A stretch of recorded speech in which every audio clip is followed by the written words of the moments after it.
Explicación espiritual 65. 1. La ley de reencarnación ha sido revelada por el Espíritu Santo en este tercer tiempo. 2. Muchos hombres toman la reencarnación como una falsa teoría, pero otros presienten que hay verdad en el fondo de esto, aunque no tienen la certeza todavía. 3.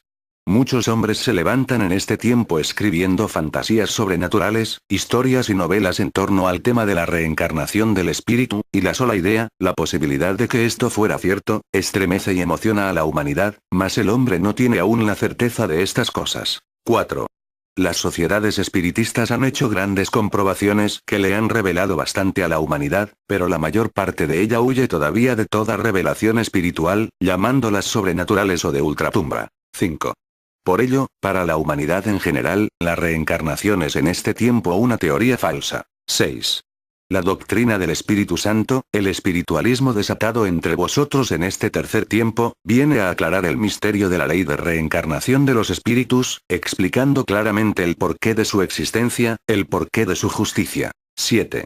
Mas ni siquiera entre vosotros ha sido cabalmente comprendida esta ley de justicia y de amor, ley que no podía faltar entre las leyes divinas, porque si así fuera, dejaría de ser perfecto y justo el Espíritu Divino. 8.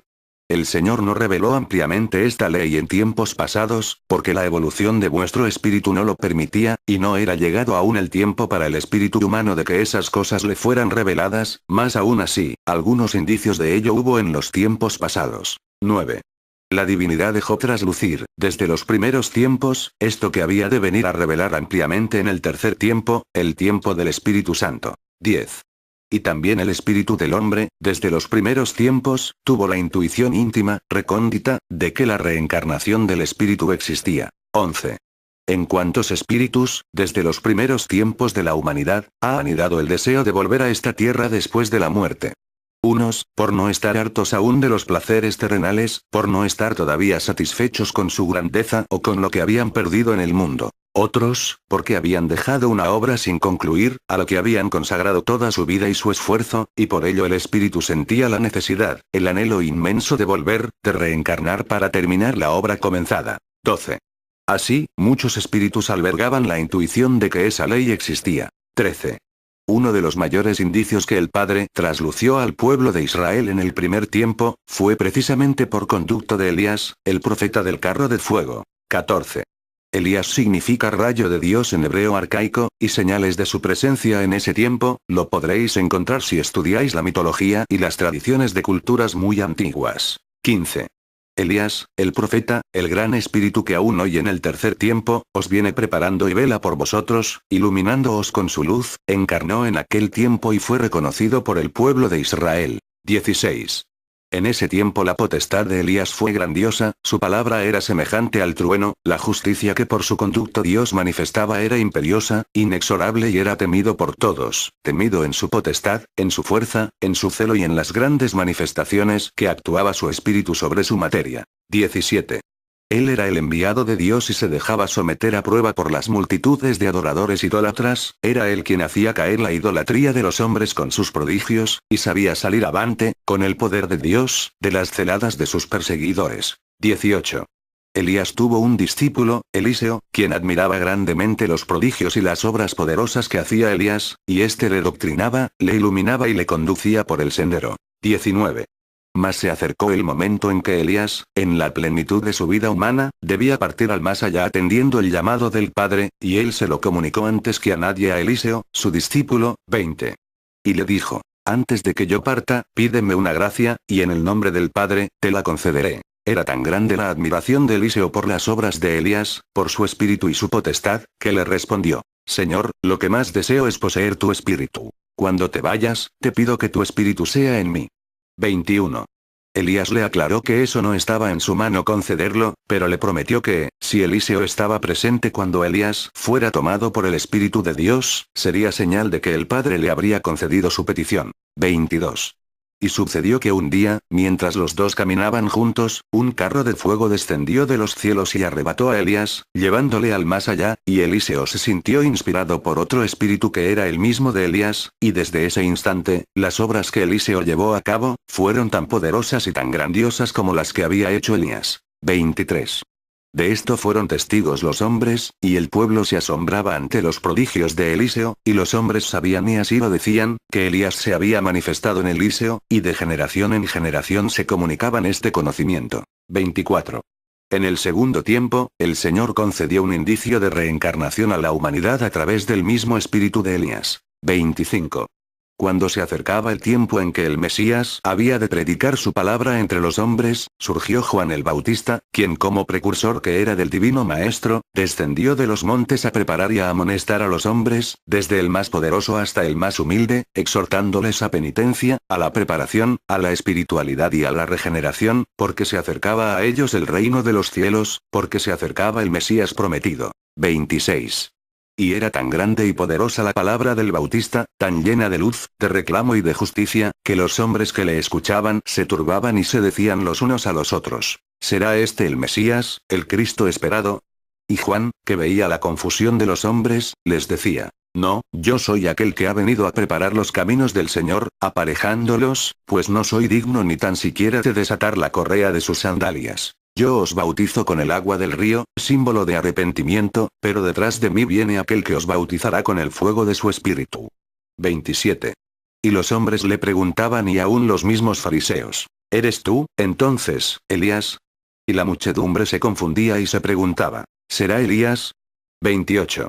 Sentían que aquella luz, aquella mirada y aquellas palabras quemaban los corazones, extinguían el pecado en su fuego, iluminándole su interior con una luz llena de potestad, y eso les hacía preguntarle si él era Elías. 29. He ahí la intuición del pueblo, y el Divino Maestro muchas veces en su palabra dijo a sus discípulos: en verdad os digo, que Elías ha sido muy cerca de vosotros y no le habéis reconocido. 30. Muchas veces el maestro repitió estas palabras, y los discípulos deliberaban entre ellos y se decían: ¿acaso Juan era Elías? Pues sentían en Juan el mismo espíritu de Elías, la misma luz, la misma potestad, la misma justicia. 31. Estos y otros indicios que podréis hallar escudriñando las escrituras de los tiempos pasados, entregó el Señor a su pueblo para cuando alcanzara éste espiritualmente la debida evolución y elevación, que le capacitaran para recibir las revelaciones que hoy el Espíritu Santo le entrega a su pueblo. 32. Hoy, desde el primero hasta el postrero de este pueblo, sabe que pertenece al pueblo de Israel, que sois el mismo pueblo que ha venido reencarnando, desde el primer tiempo, de materia en materia, pasando de una vida a otra vida, siguiendo los pasos del Señor hasta este tiempo. 33. Íntimamente lo sabéis, mas no es todavía el tiempo en que os expongáis a la mofa, a la burla del mundo, porque todavía no estáis fuertes, no lleváis aún la luz suficiente para explicarle al mundo y para contestarle, pero la fe, la intuición y el conocimiento sobre esto es firme en cada uno de vosotros. 34. Sabéis que sois los mismos que fuisteis en pos del Señor, cuando en el primer tiempo, seguisteis a Moisés a través del desierto. Que sois los mismos que testificasteis muchas veces con vuestra vida la venida del Mesías en el segundo tiempo, y sabéis también que ahora estáis nuevamente en la tierra bajo la sombra protectora de su manto, escuchando una vez más su palabra, y recibiendo en el desierto y la montaña, una vez más, su ley. 35. Habéis regresado a la carne y al mundo para hacer ante el Padre, un nuevo pacto con su divinidad. 36. Y muchos se preguntan: ¿cuál es el verdadero pueblo de Israel? ¿Es este, que está siendo llamado y marcado por el Señor para ser su siervo espiritualista, o es aquel que lleva en sus venas la sangre hebrea? Y el mundo espiritual de luz os aclara una vez más estas cosas. 37. Cuando el Divino Maestro, el Mesías, apareció en el segundo tiempo entre el pueblo de Israel, muchos le esperaban, mas, ¿quiénes eran los que le esperaban? 38. Le esperaban aquellos que llevaban una vida más espiritualizada, los sencillos, los que esperaban al Mesías que vendría a redimir a los espíritus, a librarles de los pecados, levantándoles de la ignominia del mundo. 39. Y le esperaban como él llegó, humilde y manso, sin grandezas materiales, sin cetro ni corona, sin trono en esta tierra, fueron ellos quienes escucharon a los ángeles cantar: Gloria a Dios en las alturas y paz en la tierra a los hombres de buena voluntad. 40. Y fueron ellos quienes le siguieron por los caminos, de comarca en comarca, de aldea en aldea, por desiertos, valles y montañas, por las riberas de los ríos, recreándose con aquella palabra celestial, almacenando en su corazón y espíritu aquel caudal de sabiduría. 41. Fueron ellos quienes gozaron con los triunfos del Maestro, quienes bendijeron su nombre al ver sus milagros y prodigios, quienes le acompañaron en su jornada y quienes le lloraron al pie de la cruz. 42. Fueron ellos quienes recibieron el reino de los cielos en su propio espíritu y quienes comprendieron a qué había venido el Mesías, y por qué se había hecho hombre su Dios. 43. Mas también hubo otros que no fueron los israelitas espirituales, sino que eran los judíos carnales, quienes estaban esperando que descendiera el Mesías en forma de guerrero material, con corona y cetro, con espada homicida y poder terrenal, para vencer el poder del César que oprimía a su nación en ese tiempo. 44. Esos otros, esperaban a un Mesías material que pusiera la espada invencible en manos de aquel pueblo, que depositara tesoros materiales y complacencias mundanas en manos de ese pueblo que esclavo se encontraba. 45. Los judíos o israelitas carnales esperaban el tiempo en que el Mesías viniera para vengarse de sus enemigos, para humillar a quienes les habían humillado, para cargar de cadenas a quienes les habían esclavizado, para hacerse dueños y señores del mundo, para ser los más poderosos y los más grandes. 46. Esos otros fueron los que se decepcionaron, los que sintieron desencanto y desilusión ante la aparición del Divino Maestro, y por ello le negaron diciendo: nuestro rey no puede ser el hijo del carpintero, no puede ser este el Mesías prometido por los patriarcas y anunciado por los profetas. No puede ser el Cristo, este que es seguido solo por harapientos, menesterosos e ignorantes, y no puede ser nuestro rey guerrero, este que tiene por soldados a rudos pescadores que ni siquiera lavan sus manos al ir a la mesa. 47. Fueron estos quienes le negaron, quienes le llevaron al cadalso, quienes le gritaron: un Dios no calla, un Dios no puede morir, un Dios no puede quejarse. Tú no eres nuestro Dios. Tú no eres el Mesías. 48. Mas el Maestro había escogido entre aquellos judíos carnales a uno a quien le pidió agua, agua de comprensión, agua de amor y de gratitud para calmar la sed divina de amor, y aquel judío se la negó, creyendo con ello negar tan solo el agua material. 49. Y el Padre tomó a ese judío carnal como ejemplo para todos los demás, diciéndole: tú andarás errante hasta la consumación de los tiempos, hasta el día en que yo vuelva. Y ahí tenéis al pueblo de Israel dividido en dos bandos en este tercer tiempo, tanto el que le amó como el que le aborreció, y tanto el que le creyó como el que le negó surgen de nuevo en este tiempo. 50. 1. El Israel verdadero, el Israel espiritual, sintiendo el llamado de su Maestro, acudiendo al influjo de su voz, que le ha esperado según lo prometido por él, el pueblo sufrido y que se ha despojado de todo lo material, presto a obedecerle, a amarle y a seguirle hasta el final. 51. El otro, ahí lo habéis visto errante durante siglos, pleno de riquezas materiales, nunca espirituales, esperando todavía, según ellos, a su Mesías, al guerrero, al fuerte en poder material. Y ahí le veis, dominando con su alforja al mundo, estremeciendo a la humanidad y llevándola al caos, al abismo, a la guerra y al juicio con su poderío terrestre. 52. El poder material que ellos ambicionaban, el Padre les ha entregado, porque, ¿qué pueden pedir los hijos al Padre que Él no les conceda? También para ellos han habido complacencias materiales, para ellos también ha habido tiempo y más tiempo, así como tolerancia. 53. Y vedlos, engrandecidos diciendo en su corazón: somos el pueblo invencible, somos el pueblo de Dios en el cual Él ha puesto su ley, sus revelaciones y sus complacencias. 54. Mas es llegado el tiempo de justicia, y ya está una vez más el Padre con su pueblo, y éste con él, y a unos y a otros ha hecho su llamado, y he aquí que habéis acudidos vosotros, hermanos, con el espíritu preparado para recibir su fuente de enseñanzas, sus complacencias espirituales, la liberación y la redención de vuestro espíritu. 55. La otra parte de Israel, el judío materializado, tendrá que venir para que se cumpla su palabra, porque él les dijo: caminarás sin cesar hasta la consumación de los siglos. La consumación de esta era llegará, y con ella vendrá el juicio para ellos. 56. Y vendrán a contemplar a su Señor, ya no en materia como cuando vino a derramar su sangre también por ellos, vendrán ahora llamados por la voz del Espíritu Santo, y la justicia del Padre se derramará en el camino de cada uno de ellos, diciéndole: detente. Toma la balanza en tu diestra y juzga tu propia obra, y despertará en ellos la intuición para decirles que también son estos, aquellos y los mismos. 57. Y vendrán a vuestro encuentro y os reclamarán el nombre de Israel, y será entonces cuando les explicaréis por qué sois el pueblo verdadero de Israel. Porque habéis reencarnado, porque habéis vuelto por el llamado de Dios en este tercer tiempo, cumpliéndose así su palabra. 58. Sois vosotros el Israel espiritual, el pueblo verdadero de Dios, sois los que, congregados desde los distintos puntos de la tierra, habéis llegado de los largos caminos y del más allá, reencarnando de materia en materia, de vida en vida hasta llegar a este tiempo en que tenéis al Maestro de nueva cuenta entre vosotros. 59. La ley de la reencarnación del Espíritu, hermanos míos, no es solamente ley para el pueblo de Israel, es una gracia del Espíritu Divino para todos los espíritus, ley que solo se os dejó entrever en los tiempos pasados debido a vuestra escasa evolución, y que hoy, vosotros y toda la humanidad, confirmará por los acontecimientos, por las pruebas y manifestaciones espirituales que han de suscitarse y multiplicarse a través de los tiempos. 60.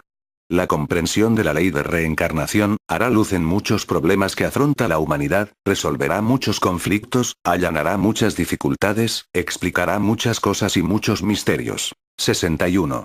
Y para comprenderla mejor, debéis ver que ella se desprende de la ley de restitución. 62. El Padre os habla de restitución espiritual, y vosotros ya habláis mucho de restitución. ¿Cuántas veces en vuestras pruebas o sufrimientos, os conformáis diciendo, esto tal vez sea por una restitución espiritual que estoy cumpliendo? 63. Porque vosotros ya sabéis que habéis habitado antes en este mundo, no sabéis cuántas veces, y que en esas veces, muchas misiones pudisteis haber dejado sin concluir, y muchos agravios habéis hecho que ahora tendréis que borrar. 64. Muchas ofensas pudisteis haber infligido a los hombres, ofensas que tendréis que purgar con vuestra reencarnación y vuestra restitución. 65. ¿Cuántos casos Dios ha juzgado de manera perfecta en su justicia infinita por medio de la reencarnación a los espíritus? 66. Si los hombres negaran esto, no os amedrentéis, no apartéis de vuestro espíritu y corazón la firmeza de esta ley que es justicia y es amor. 67.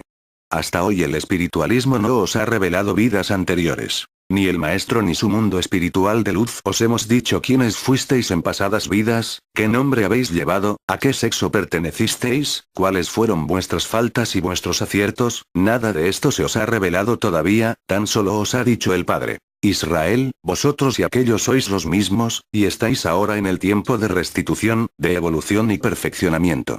68. Cuando vosotros tengáis un conocimiento profundo y amplio de lo que es la restitución espiritual y de lo que es la reencarnación del espíritu, cuánta elevación habrá en vuestro espíritu ante las pruebas. Cuánta resignación habrá en vosotros ante los sufrimientos, y cuánta conformidad y amor en vuestro propio destino. 69. Y cuando existan entre la humanidad este conocimiento y esta fe, cuánta elevación habrá también en el espíritu de la humanidad. 70. El fatalismo de los hombres desaparecerá, y desaparecerán también la desesperación, la confusión y la inconformidad, y la blasfemia de muchos también habrá de terminar. 71. ¿Por qué, en su desesperación, se suicidan los hombres en este tiempo? ¿Por qué se arrancan a sí mismos el hilo de la existencia material? 72. Porque no tienen en su propio espíritu la fortaleza espiritual necesaria para atravesar con valor el trance amargo, porque no alcanzan a comprender la magnitud de lo que significa para su espíritu el hecho de arrancarse la vida material, porque no alcanzan a comprender que todas las pruebas que el hombre atraviesa son por restitución espiritual, para lavar sus manchas, para limpiar su espíritu. 73. El hombre, cuando ignora estas cosas, pierde la calma, se ofusca, se acobarda, y no se siente con la fuerza suficiente para apurar el dolor, y acaba por arrancarse la vida material. 74. ¿Quién de vosotros que sabe lo que es la restitución espiritual, la reencarnación del espíritu y la responsabilidad de vuestro espíritu ante Dios, os haría arrancarse el hilo de la existencia material? 75. ¿Quién de vosotros, que conoce lo sagrado de las cosas que Dios ha puesto en vuestro espíritu, ignora lo tremendo que sería para él llegar ante el Padre sin haberse limpiado, llegando antes del tiempo escrito en el libro de la vida y de la eternidad? 76. Ninguno, hermanos. Con esta fe, con esta convicción y este conocimiento podréis vosotros atravesar las más grandes pruebas y los más profundos dolores. 77. ¿Por qué los matrimonios se desunen en este tiempo? ¿Por qué los hombres repudian a sus mujeres y las mujeres se apartan de sus esposos, amparándose en las leyes materiales para llevar a cabo esa separación? 78. Porque no tienen el sentido de la responsabilidad de lo que significa ese acto, ese pacto, esa institución, porque carecen del conocimiento espiritual profundo de que dos espíritus encarnados que se unen en matrimonio, vienen a desempeñar una misión muy delicada y que ellos, con anterioridad, han tenido ese destino, esa responsabilidad y esa restitución. 79. Ignoran que, a pesar de todas las pruebas, de todos los defectos, de todas las ofensas, nada ni nadie podrá desunir sus espíritus que cumpliendo están su destino, su restitución. 80. Ante la palabra del Padre que todo lo revela, ¿cuántos tendrán que reprimirse, estudiándose a sí mismos, para profundizarse en el fondo de su propio destino y de su responsabilidad, hasta llegar a la conclusión de que están cumpliendo una dura restitución, y que por ello habrán de buscar la manera de comprenderse el uno con la otra, de sobrellevarse, de perdonarse los defectos y de amarse, para llevar hasta su fin ese destino y esa restitución? Amaos los unos a los otros. 5. 81. ¿Cuántos hombres y mujeres van por los caminos del mundo arrastrando vicios que no pueden vencer? Vicios que son como cadenas, y que muchas veces muchos de ellos buscaron para mitigar su dolor, para encontrar un alivio, un lenitivo en aquellos placeres engañosos que solo les han llevado a la turbación, a la degeneración y a la bajeza. 82. ¿Por qué muchos hombres y mujeres se han refugiado en esos vicios? ¿Por qué recurren al embrutecimiento y a la embriaguez? 83. ¿Por qué tampoco han tenido el valor suficiente para atravesar las pruebas y el dolor, y por qué no han encontrado en el camino de su vida una luz, un consejo, una guía, un baluarte que les sostenga para librarles de la caída? 84. Cuando los hombres comprendan que han venido a este mundo a restituir y a darle temple al espíritu, entonces no se desesperarán. Cuando los hombres sepan que no es la presente la única vida que han vivido, no le reclamarán más al Padre el que su existencia haya sido ingrata, dolorosa y hasta funesta para ellos. 85. Cuando los espíritus reconozcan que todos han sabido lo que es el placer, que todos han saboreado leche y miel, que todos les ha sido entregado un tiempo de complacencias terrenales, y que todos han conocido las vanidades y de las grandezas materiales, habrán comprendido que ha llegado el tiempo de la restitución, el tiempo de devolver al espíritu toda su fuerza, toda su luz, su pureza y limpidez. 86. Entonces el corazón humano buscará las más sanas y nobles satisfacciones, eximiéndose de todo lo superfluo, de lo innecesario, libertándose de las bajas pasiones para recrearse el espíritu en la práctica del bien, del amor y la amistad. Buscará su recreo en la honradez, en el sano trabajo y en los honestos placeres, sin buscar más el esplendor engañoso de este mundo. 87. Mas la ley de Dios, su doctrina infinita y espiritual, no se concreta en su finalidad a que el hombre viva mejor solamente en esta vida. 88. La intención divina, la finalidad de su ley y su doctrina, al serle revelada al hombre en todos los tiempos, ha sido para que el espíritu que en él mora, esté siempre preparado, sustentándose con la palabra y la luz divinas, para elevarse en la lucha y perfeccionarse en el camino, cumpliendo con la ley de evolución. 89. Es muy profunda la obra del Padre, hermanos míos, y ella ha venido a descansar en vuestro espíritu. El Maestro muchas veces os ha dicho: no he venido a buscar vuestra materia, he venido en este tercer tiempo en busca de vuestro espíritu que es quien me pertenece. 90. Esta vida que lleváis, es tan solo el crisol en cual se forja vuestro espíritu, en el cual recoge experiencia en cada sufrimiento o en cada prodigio. Cada empresa, cada misión sea empezada o concluida, cada paso de esta vida, es una enseñanza que Dios le entrega al espíritu. 91. Eso es vuestra vida material. Una preparación para la vida verdadera, la vida espiritual. 92. No miréis en vuestro futuro la muerte, no miréis en vuestro mañana el sepulcro o la nada, mirad el todo, la eternidad, la vida, la paz y la dicha. 93. No por ocuparos demasiado en las cosas de la tierra, privéis a vuestro espíritu de alimentarse también, de saturarse de enseñanza, de liberarse para cumplir la ley espiritual. 94. Mas tampoco, por practicar más las cosas espirituales, caigáis en el fanatismo de mezclar aún en las cosas materiales, las cosas sublimes de la obra del Señor. 95. Dad a cada cosa lo que a ella pertenece, en su oportunidad y en su justa medida, no mezcléis el nombre del Señor en cosas superfluas. 96. No debe ser la ley del Padre una obsesión en vuestro espíritu, porque todas las obsesiones son malas. La ley del Padre debe vivir en vosotros de una manera natural, sencilla y pura, para que la pongáis en práctica en los debidos momentos, practicando las cosas de la tierra en su oportunidad también, entregándoos a ellas con buen cumplimiento, con respeto y con conciencia. 97. Solo así podréis elevar, hermanos míos, la obra del Padre entre la humanidad, solo así podréis dar el buen ejemplo entre los hombres. 98. Que no contemplen los hombres, que este pueblo doctrinado por el Señor, materializa su obra, mas que tampoco contemplen que os excedáis, cayendo en fanatismo y en obsesión. Que enseñéis, como os dijo el Maestro en el segundo tiempo, a dar al César lo de César, y a Dios lo que es de Dios. 99. Dos mensajes habéis recibido en este día. A vosotros corresponde el unirlo en uno solo, es esta mi humilde explicación en esta alba de gracia. 100. Que la paz del Señor sea con todos mis hermanos y con todo Israel. Explicación espiritual 65. 1. La ley de reencarnación ha sido revelada por el Espíritu Santo en este tercer tiempo. 2. Muchos hombres toman la reencarnación como una falsa teoría, pero otros presienten que hay verdad en el fondo de esto, aunque no tienen la certeza todavía. 3. Muchos hombres se levantan en este tiempo escribiendo fantasías sobrenaturales, historias y novelas en torno al tema de la reencarnación del espíritu, y la sola idea, la posibilidad de que esto fuera cierto, estremece y emociona a la humanidad, mas el hombre no tiene aún la certeza de estas cosas. 4.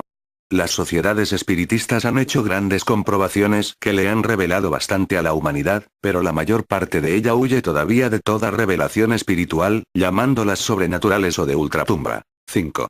Por ello, para la humanidad en general, la reencarnación es en este tiempo una teoría. 10. Y también el espíritu del hombre, desde los primeros tiempos, tuvo la intuición íntima, recóndita, de que la reencarnación del espíritu existía. 11. En cuantos espíritus, desde los primeros tiempos de la humanidad, ha anidado el deseo de volver a esta tierra después de la muerte. Unos, por no estar hartos aún de los placeres terrenales, por no estar todavía satisfechos con su grandeza o con lo que habían perdido en el mundo. Otros, porque habían dejado una obra sin concluir, a lo que habían consagrado toda su vida y su esfuerzo, y por ello el espíritu sentía la necesidad, el anhelo inmenso de volver, de reencarnar para terminar la obra comenzada. 12. Así, muchos espíritus albergaban la intuición de que esa ley existía. 13. Uno de los mayores indicios que el Padre traslució al pueblo de Israel en el primer tiempo, fue precisamente por conducto de Elías, el profeta del carro de fuego. 14. Elías significa rayo de Dios en hebreo arcaico, y señales de su presencia en ese tiempo, lo podréis encontrar si estudiáis la mitología y las tradiciones de culturas muy antiguas. 15. Elías, el profeta, el gran espíritu que aún hoy en el tercer tiempo, os viene preparando y vela por vosotros, iluminándoos con su luz, encarnó en aquel tiempo y fue reconocido por el pueblo de Israel. 16. En ese tiempo la potestad de Elías fue grandiosa, su palabra era semejante al trueno, la justicia que por su conducto Dios manifestaba era imperiosa, inexorable y era temido por todos, temido en su potestad, en su fuerza, en su celo y en las grandes manifestaciones que actuaba su espíritu sobre su materia. 17. Él era el enviado de Dios y se dejaba someter a prueba por las multitudes de adoradores idólatras, era él quien hacía caer la idolatría de los hombres con sus prodigios, y sabía salir avante, con el poder de Dios, de las celadas de sus perseguidores. 18. Elías tuvo un discípulo, Eliseo, quien admiraba grandemente los prodigios y las obras poderosas que hacía Elías, y éste le doctrinaba, le iluminaba y le conducía por el sendero. 19. Mas se acercó el momento en que Elías, en la plenitud de su vida humana, debía partir al más allá atendiendo el llamado del Padre, y él se lo comunicó antes que a nadie a Eliseo, su discípulo. 20. Y le dijo: antes de que yo parta, pídeme una gracia, y en el nombre del Padre, te la concederé. Era tan grande la admiración de Eliseo por las obras de Elías, por su espíritu y su potestad, que le respondió: Señor, lo que más deseo es poseer tu espíritu. Cuando te vayas, te pido que tu espíritu sea en mí. 21. Elías le aclaró que eso no estaba en su mano concederlo, pero le prometió que, si Eliseo estaba presente cuando Elías fuera tomada alza. 6. La doctrina del Espíritu Santo, el espiritualismo desatado entre vosotros en este tercer tiempo, viene a aclarar el misterio de la ley de reencarnación de los espíritus, explicando claramente el porqué de su existencia, el porqué de su justicia. 7. Mas ni siquiera entre vosotros ha sido cabalmente comprendida esta ley de justicia y de amor, ley que no podía faltar entre las leyes divinas, porque si así fuera, dejaría de ser perfecto y justo el Espíritu Divino. 8. El Señor no reveló ampliamente esta ley en tiempos pasados, porque la evolución de vuestro espíritu no lo permitía, y no era llegado aún el tiempo para el espíritu humano de que esas cosas le fueran reveladas, mas aún así, algunos indicios de ello hubo en los tiempos pasados. 9. La divinidad dejó traslucir, desde los primeros tiempos, esto que había de venir a revelar ampliamente en el tercer tiempo, el tiempo del Espíritu Santo.